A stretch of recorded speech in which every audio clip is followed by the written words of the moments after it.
सबसे पहले मैं इस वक्त जो नंबर्स देख रहा था 30 जून 2023 तक जो कॉन्ट्रैक्टर्स हैं वो 1,04,458, ऑपरेटर्स 1,127, कंसल्टेंट 2,491 और जो फॉरेन फर्म्स हैं 210। लेकिन इनमें जो एक्टिव हैं वो तकरीबन उस 25 से 30% ही एक्टिव हैं और जो डीएक्टिव हुए हैं यहाँ पर कंसल्टेंट आपके जो कॉन्ट्रैक्टर्स हैं 77% डीएक्टिव हैं, ऑपरेटर्स 81%, कंसल्टेंट्स आपके 66% और 80% फॉरेन फर्म्स जो हैं वो डीएक्टिव हैं इस वक्त। इस ऐसी सिचुएशन में आपकी जो एसेट्स हैं तकरीबन 13 अरब 88 करोड़ के एसेट्स हैं पाकिस्तान इंजीनियरिंग काउंसिल के। ये सक्सेस स्टोरी क्या है सर? कैसे इतने मतलब इतना बड़ा एसेट बेस है? और फिर दूसरा ये कि क्या किस तरह का फिर बिजनेस है जो किया जा रहा है?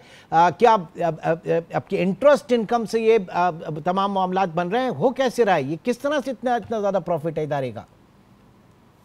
इमरान सुल्तान साहब, पहले तो आपका बहुत बहुत शुक्रिया कि आपने पाकिस्तान इंजीनियरिंग काउंसिल की तरफ तवज्जो दी। और वो डोनाल्ड ट्रंप एक बात किया करता था कि जी any publicity is good publicity. तो मैं समझता हूँ कि जो मुल्क का सबसे ताकतवर इदारा, सबसे पढ़ा लिखा इदारा, जिसको हमारा मीडिया भी, हमारी अशराफिया भी, हमारी पार्लियामेंट भी, हमारी ब्यूरोक्रेसी भी, हमारी इस्टेब्लिशमेंट भी नज़रअंदाज करती रही, जिसकी वजह से आज हमारा मुल्क इस अंजाम को पहुंचा है जहां हम खड़े हैं कि ना हमारे पास एक्सपोर्ट करने को कुछ है और इंपोर्ट्स के हम इस हद तक मौजूद हैं कि कुछ हमने बनाते ही नहीं है मैन्युफैक्चरिंग के अंदर। तो ये अगर आपने मेरी तवज्जो आपने हमें मेरी तरफ दी है तो इस चीज़ को मैं आपको बताऊं कि पाकिस्तान इंजीनियरिंग काउंसिल कौमी असम्बली का एक एक्ट पास हुआ 1976 के अंदर, जनवरी 1976 के अंदर। उस एक्ट के तहत सर मैंने अपने प्रीएम्बल में पूरी इसकी हिस्ट्री बताई है। मैं ये जानना चाह रहा हूं कि 13 अरब 88 करोड़ का जो एसेट है ये कैसे? वो अरबों की भी बात कर लेंगे और खरबों की भी बात कर लेंगे। पाकिस्तान के अंदर जो रोल पाकिस्तान इंजीनियरिंग काउंसिल का पिछले 3 साल जिसके अंदर मैं इसका चेयरमैन था, तो ये मैं प्राइवेट सेक्टर का आदमी हूँ और मैं चेयरमैन इसका बना और अपना वक्त दिया। और जब मैं चेयरमैन बना तो मैं कौमी असम्बली का रुकन भी था। तो इसलिए थोड़ा सा बैकग्राउंड बताना ज़रूरी है। बैकग्राउंड थोड़ा सा बताना ज़रूरी है कि एक होलिस्टिक अप्रोच के तहत यकीनन कंट्रैक्टर्स बढ़ते हैं, घटते हैं, मुल्क में तरह रजिस्ट्रेशन बढ़ते हैं, घटते हैं, लेकिन वो जो मुल्क के अमूमी तौर के ऊपर जो माशी हालात होते हैं, इसी तरीके से कंसल्टेंट्स का रजिस्ट्रेशन और चीज़ें। लेकिन मैं आपको जो बात बता रहा हूँ कि पिछले 8 साल से हमने 1 रुपया भी किसी की फ़ीस नहीं बढ़ाई, बल्कि उल्टा हमने बहुत सारी फ़ीस को कम किया।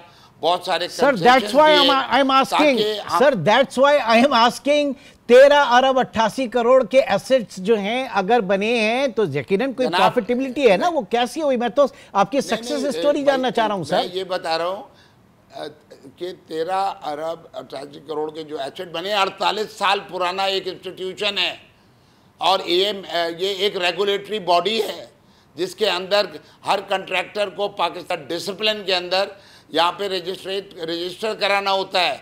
हर कैटेगरी के अंदर 8 कैटेगरीज हैं। ये मैं कह रहा हूँ कि उसका जो पूरा इसका हर साल ऑडिट होता है और इसमें अगर एक इदारा जिसने मुल्क के पूरे मुल्क को आंखें और उसकी रोशनी बननी है, बिनाई है, मुल्क का सारा इंजीनियर जो है, सारा इसके अंदर जो मेंबर है इंजीनियरिंग काउंसिल के अंदर, वो कम से कम 16 जमात पढ़ा हुआ है। ठीक है, फिर एमएस वाले हैं, फिर सर यही मेरा पॉइंट है यूनिवर्सिटीज का। सर मेरा पॉइंट सुन लें, यही मेरा पॉइंट है। आप पिछले 10 साल की बात कर रहे थे, 2018 जो बता रहा था सर, 2018 में आपको बता 2018 में 27,483। सर मेरा पॉइंट सुन लें सर जी मेरा पॉइंट सुन लें। मैं आपका सुनता हूं जो अभी जी नजीब हारून साहब बहुत मेरा पॉइंट्स खाली सुन लें आप। 2000 पिछले 10 साल की बात कर रहे हैं ना, तो 2018 में 27,483 रजिस्टर्ड थे इंजीनियर्स और पिछले साल सिर्फ 10,840 और अभी कहा गया कि जनाब इससे भी कम हो गए। तो इदारा तो फिर प्रोग्रेस करता है ना। अगर इदारा प्रोग्रेस करता है तो वहां पर रजिस्टर्ड जो आपके इंजीनियर्स हैं वो क्यों इतने कम हो गए? आपका मुल्क जो है, मेरा मुल्क जो है, वो जिन क्राइसिस का शिकार है, अगर हमने आपने आखिरी दफा इंजीनियरिंग के ऊपर जो आप जितना आपका इक्विपमेंट है, जितना मेरे ऊपर ये लाइट पड़ रही है, जिस एसी में बैठा हुआ हूँ, जो कैमरा वाला है, हर चीज़ तो इंजीनियरिंग है। हमने जब एक चीज़ को पसे पोस्ट डाल देंगे, बैक बर्नर पे रख देंगे, उसकी अहमियत इफादियत को समझेंगे ही नहीं।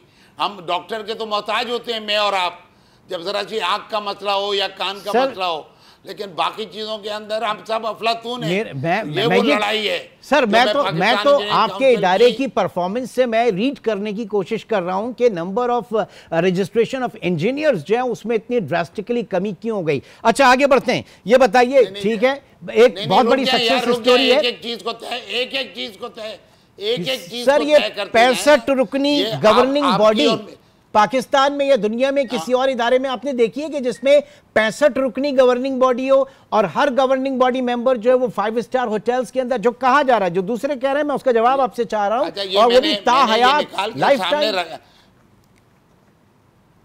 नहीं, ऐसे आप बात सुने, ऐसे प्रोग्राम को ना करें कि जिसके अंदर कोई आपकी थोड़ी सी वो हो जाए। पूरा जो जीबी के जितने भी 65 मेंबर होते हैं और चेयरमैन 66वां होता है, ये इसमें से 46 पूरे पाकिस्तान से इलेक्ट होते हैं 3 साल के लिए। वहाँ पे 30 PhDs, ये आपका पावर हाउस है, दिमाग का पावर हाउस है।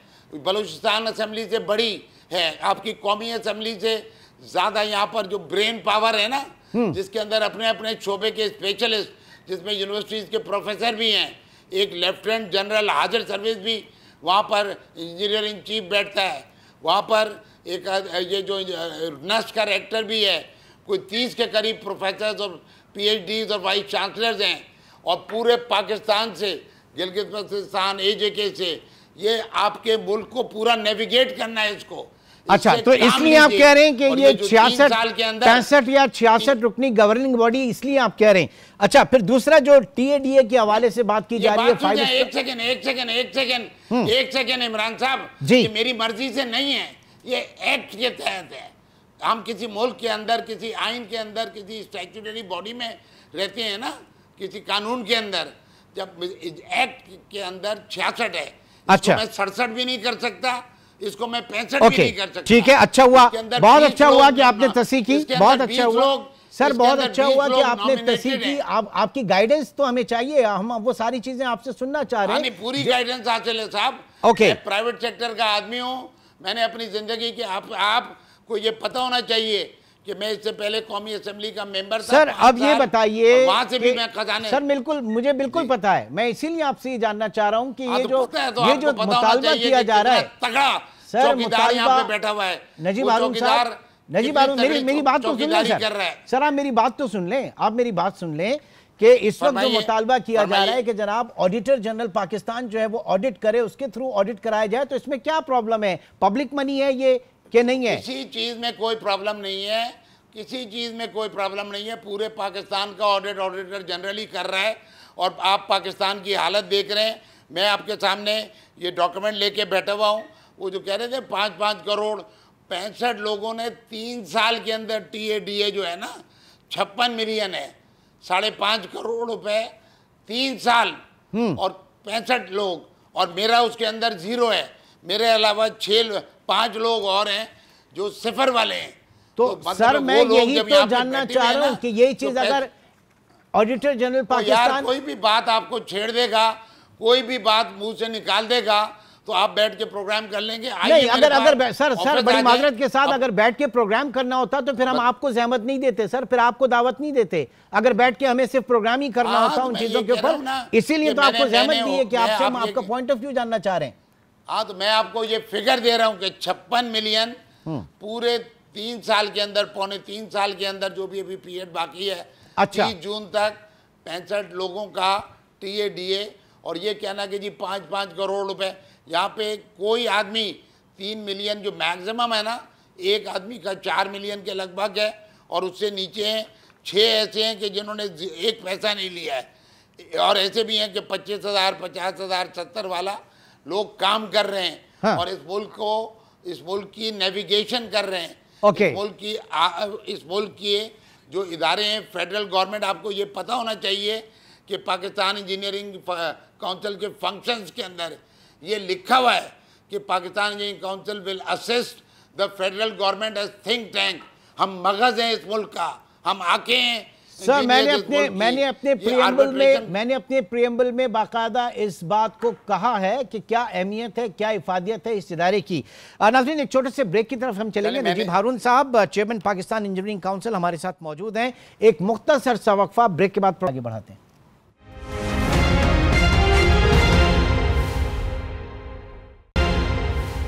Welcome back. इंजीनियर नजीब हारून साहब, चेयरमैन पाकिस्तान इंजीनियरिंग काउंसिल, हमारे साथ मौजूद हैं। सर, एक बात ये भी कही जा रही है कि जनाब पीएसी की जानिब से जो लाइसेंस हैं इंजीनियर्स के, सिविल इंजीनियर्स और इलेक्ट्रिकल इंजीनियर्स के, उन लाइसेंस की खरीदो फरोख्त जारी है। उन लाइसेंस की बिना पर जो है वो कंपनीज को रजिस्टर किया जाता है, उनको कॉन्ट्रैक्ट्स वगैरह दिलवाए जाते हैं और फिर इस्तेहसाल किया जाता है पाकिस्तान में इंजीनियर्स का इस प्लेटफॉर्म से। ये इल्जाम लगाया जा रहा है, क्या कहेंगे सर आप?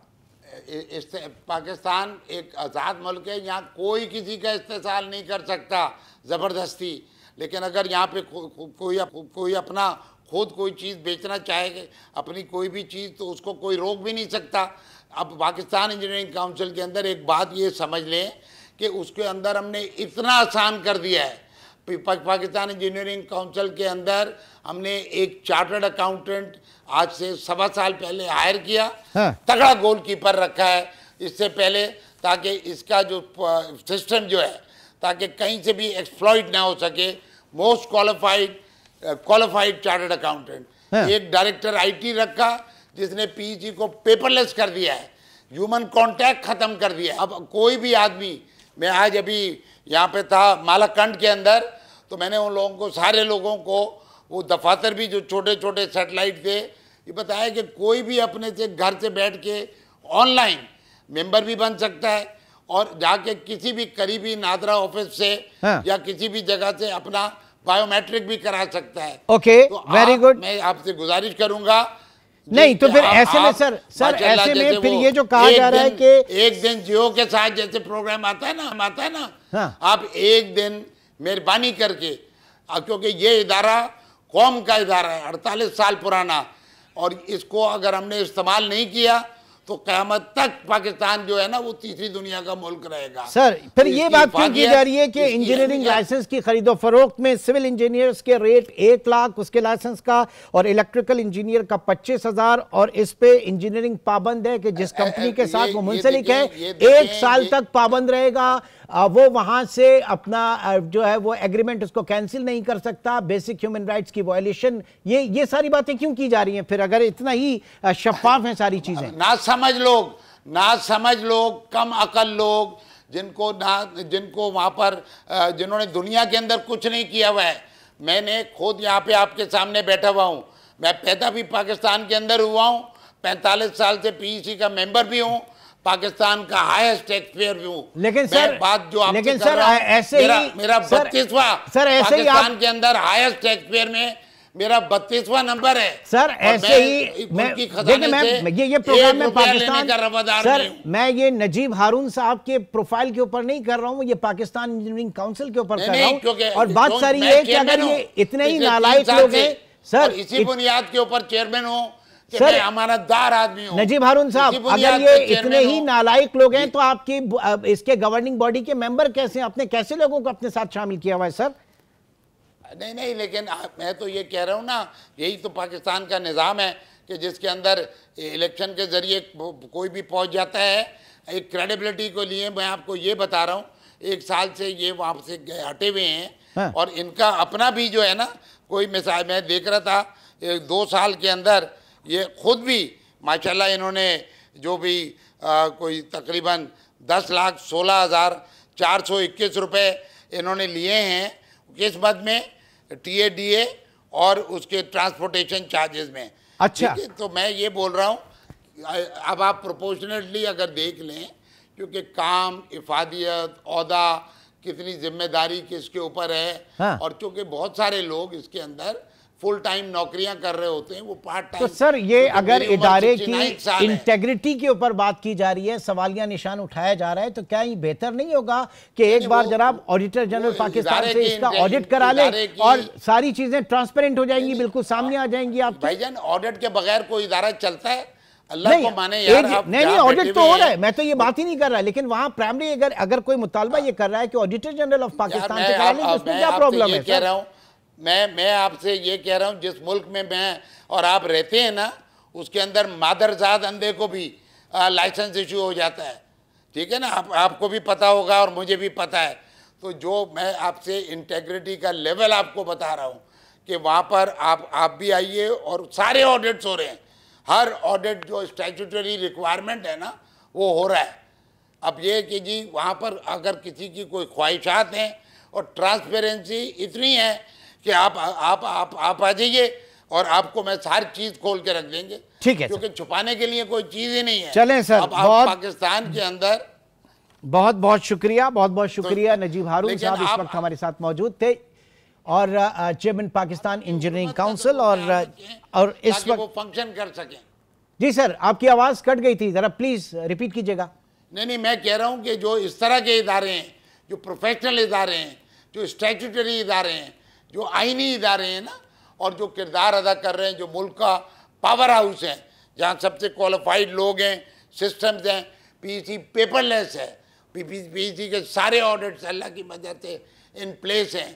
मुझे जो पिछले चेयरमैन 3 गाड़ियां इस्तेमाल करता था, नहीं सर, लेकिन फिर बात वहीं पे आके रुकती है कि फिर ऐसे में अगर कहीं से मुतालबा किया जा रहा है कि ऑडिट सही कराया जाए या कराया जाए एक दफा ऑडिटर जनरल पाकिस्तान से, उसके बाद चीजें जो है वो जो भी पॉलिसी में सामने आ जाएंगी, तो बात उसमें आपकी भी सकता है। भाई ऑडिट होने से कौन रोक सकता है, मुझे ये बताएं। तो हम यही तो आपसे पूछ रहे हैं, सारे हम यही तो आपसे पूछ रहे हैं कि ऑडिट जरूर हो रहा है, लेकिन जो एक मुतालबा यहाँ पे किया जा रहा है कि ऑडिटर जनरल पाकिस्तान जो है वो इसका ऑडिट करें, मैं सिर्फ उसके हवाले से बात कर रहा था, वरना यकीनी तौर से मुझे भी पता है कि बगैर ऑडिट के ये इस तरह से इदारे कभी आगे चल ही नहीं सकते।